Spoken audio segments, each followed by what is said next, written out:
전직 대통령에 대해서 저렇게 무혐의난 사건에 대해서 그렇게 말씀하시는 건 도의가 아니다라는 말씀을 드리고 싶고, 상임위 운영이 아니 현직 대통령을 윤석열 씨라고 부르는 사람도 있는데 뭘? 현직 대통령에 대해서는 가짜 뉴스를 얘기를 하고 전직 대통령 언급하면 이게 무슨 불경죄인가요? 그러니까 대한민국이 무슨 북한입니까? 불경죄예요? 그렇지 않잖아요. 그래서 자 전주혜 위원님. 네, 국민의힘 전주혜 의원입니다. 이제 지금 문제되고 있는 대선 공작 게이트, 그 김만배 이제 신앙님 대장동 허위 인터뷰, 이것은 결국은 그 부산저축은행이랄지 대장동 사태에 결국은 그 당시에 윤석열 후보가 관여를 했고 또 몸통이다. 이러한 그 민주당의 거짓 주장을 뒷받침하기 위해서 이루어진 것 아니겠어요? 그래서 이제 이 사건의 굉장히 중요한 것은 이렇게 국민들의 표 도둑질을 하려는 이러한 허위 인터뷰, 또한 그 대선 공작에 대해서 검찰에서 단호하게 대응해야 된다, 지금 그런 것입니다. 그래서 저는 그 대선 당시에 가장 역대급의 거짓말이 대장동의 몸통은 윤석열 후보다, 지금 이것이라고 생각을 하는데요.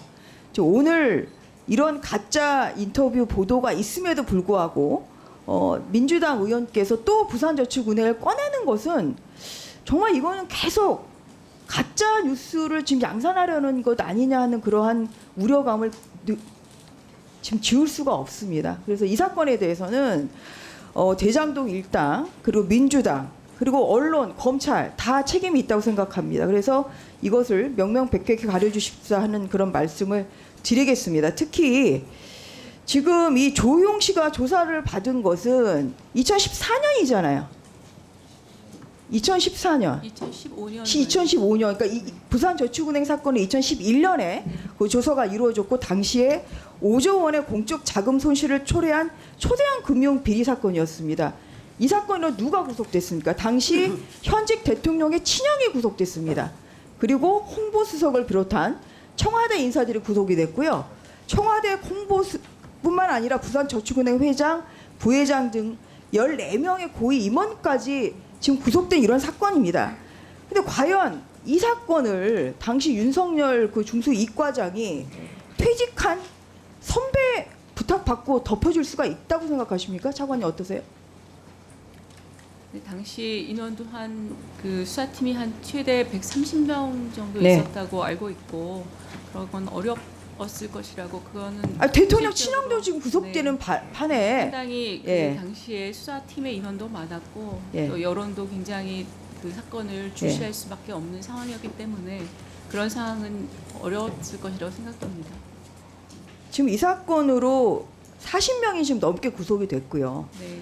이 부산저축은행 사건을 이때 초기 진화를 안 했으면 오히려 부산저축은행에 대출을 해준 제일금융권까지 부실 사태가 번져서 대한민국 금융계가 휘청할 수 있는 이러한 초역대급 금융 비리 사건이었습니다. 그래서 이것을 가지고 아직도 오늘 이 법사위원회에서 아직도 이게 지금 봐주기 아니냐 하는 그런 말이 나온다는 것은 결국은 검찰이 제대로 가려야 된다, 이런 말씀을 좀 드리겠습니다. 네, 검찰에서 엄중하게 수사할 것이라고 생각됩니다. 그리고 이제 조구영 씨에 대해서도 2015년에 다른 사건으로 좀 수사를 한 걸 가지고, 그걸 가지고 지금 민주당에서 커피 게이트로 해서 커피 타지고 수사무마했다, 지금 이렇게 얘기를 하는 거기 때문에, 그래서 이러한 그 거짓 인터뷰나 또 이로 인한 대선 뒤집기, 몸통 뒤집기에 대한 그러한 시도에 대해서는 다시 한번 이런 생각을 못하게 명명백백히 바로주십사는 그런 말씀을 드리겠습니다. 그 다음 PPT 보겠습니다. 그래서 2011년에 공적 자금 5조 원이 투입된 이 사건의 사실 원죄는 사실 문재인 전 그 당시 그 대통령 민정수석 비서관이라는 이러한 질타가 많았어요. 왜냐? 부산저축은행 사태가 있었을 때 금융감독원에 부산저축은행 에 대한 감사를 신중하게 처리해달라고 하는 그런 전화를 했었다. 그래서 금융감독원에서 부산저축은행의 영업 정지 등의 적극적인 시정 조치를 하지 않았다. 그리고 그 대가가 뭐냐? 법무법인 부산, 대표로 있는 법무법인 부산에서 2004년에서 2007년까지 부산저축은행 관련한 이러한 부실 금융 그 사건을 수임하면서 59원의 수수료를 받았다. 지금 이것이 오히려 이 보산저축은행을 그때 초기에 진압하지 않고 놔뒀다가 2011년에 불거진 바로 이것이 바로 이 노무현 정부 당시에 문재인 그 당시 민정수석 비서관이 제대로 처리를 하지 않았다는 이러한 비판의 소리가 있습니다. 그래서 이러한 것을 보더라도 이것은 이 정말 이 진실은 잘 가려야 된다. 이런 다시 한번 말씀을 드리겠습니다. 다음 PPT 보겠습니다. 지금 어제 이제 이재명 대표가 2차 소환 대북송금 관련해서 이제 2차 소환을 이제 받았습니다. 9월 9일에 이어서 9월 12일에 이제 2차 소환을 받았는데요. 차관님, 그 9월 9일에 이 검찰 피의자 신문 조서에 대해서는 어제도 지금 서명 날을 하지 않았다. 이러한 보도가 있습니다. 사실인가요? 제가 그 부분에 대해서는 수사 진행 중이기도 하고 제가 그 부분에 대해서는 보고를 별도로 받지는 않고 예. 있습니다. 네, 그래서 지금 말씀드리기는 저고 저는 언론을 통해서 저도 그 했는데 서명 날인은 하신 걸로 제가 언론을 통해서 본 것 같습니다. 1차에 대해서는 이제 네, 서명 2차, 날인 네, 어제 조사에 대해서는 2차에 대해서는 했는데 네, 1차 피의자 네, 신문 조서 네. 그냥 검토한다 그러고 그냥 네, 가버렸잖아요. 그 부분에 대해서는 거기에 제가 대해서는 정확하게, 말씀드리지 서명 못했습니다. 날인이 지금 됐는지 안 됐는지 확인이 어려운데 지금 신문 보도로는 그 부분이 지금 되지 않았다. 지금 이제 그런 보도가 나오고 있습니다. 이게 지금 민주당 의총에서 검찰 아가리에 이재명 대표 내줄 수 없다 지금 이런 말까지 네, 나오거든요. 1차에 그럼 있어서는 검찰 아가리라고 하면 그런 피의자의 생선입니까? 아가리 얘기가 나오고 지금 이런 상황이에요. 지금 구속 영장이 청구될 거란 이런 얘기도 나오고 있습니다만 이게 지금 1차 조서에 대해서 서명 날이 안 됐다. 이러면 이거는 그 피의자 신문 그 구속 영장 하게 되면 이게 이제 기록 어떤 그런 증거 능력이 전혀 없어지는 거 아니겠습니까?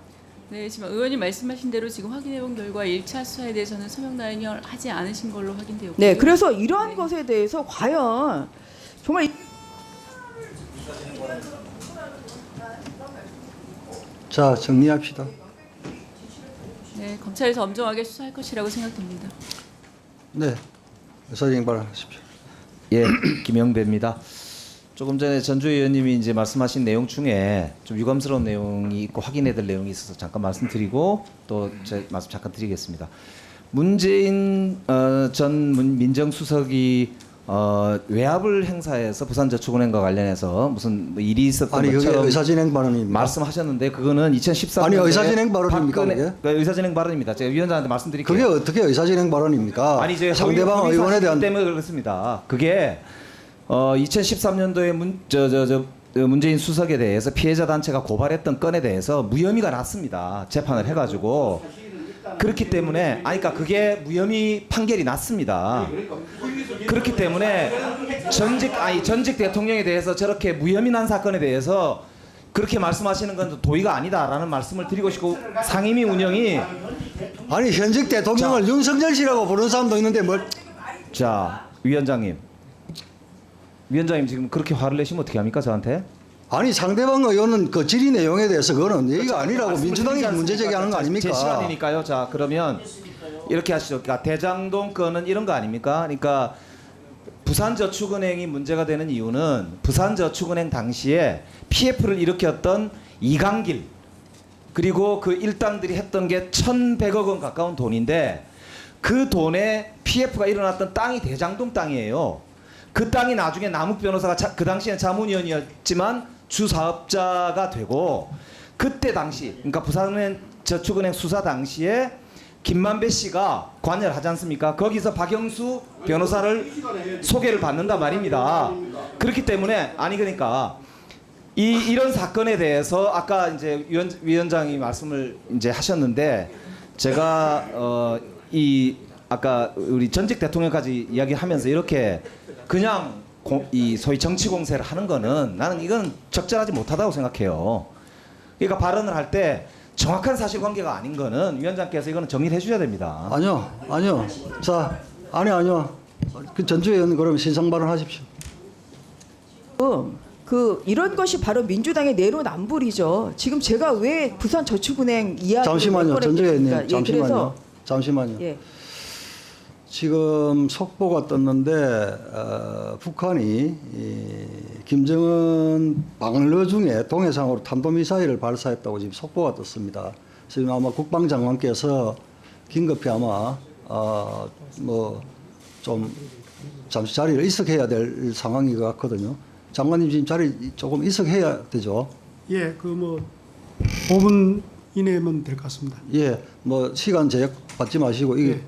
중차대한 일이니까 간사님이 좀 이석을 아니 들으면 조치를 좀 해야 되니까. 그러니까 5분 정도만 인석하면 될 것 같다고 말씀하시니까 5분이라는 말씀, 5분 이상이 필요하다 이 말. 예, 예.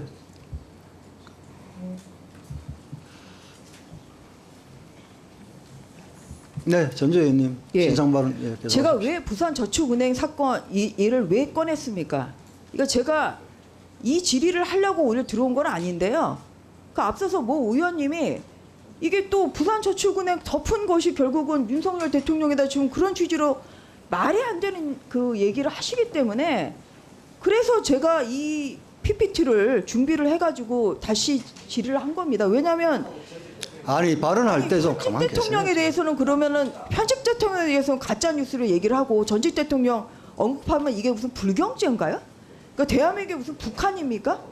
불경죄예요? 그렇지 않잖아요. 그래서 이거는 그 당시에 금감원 관계자에 대한 그러한 사건, 그것을 고발한 사건에 대해서 불기소 결정문에 있는 내용을 정리한 것입니다. 그래서 이것에 대해서 지금 가짜 뉴스 한 것이라는 것에 대해서 김영배 의원님이 사과하십시오.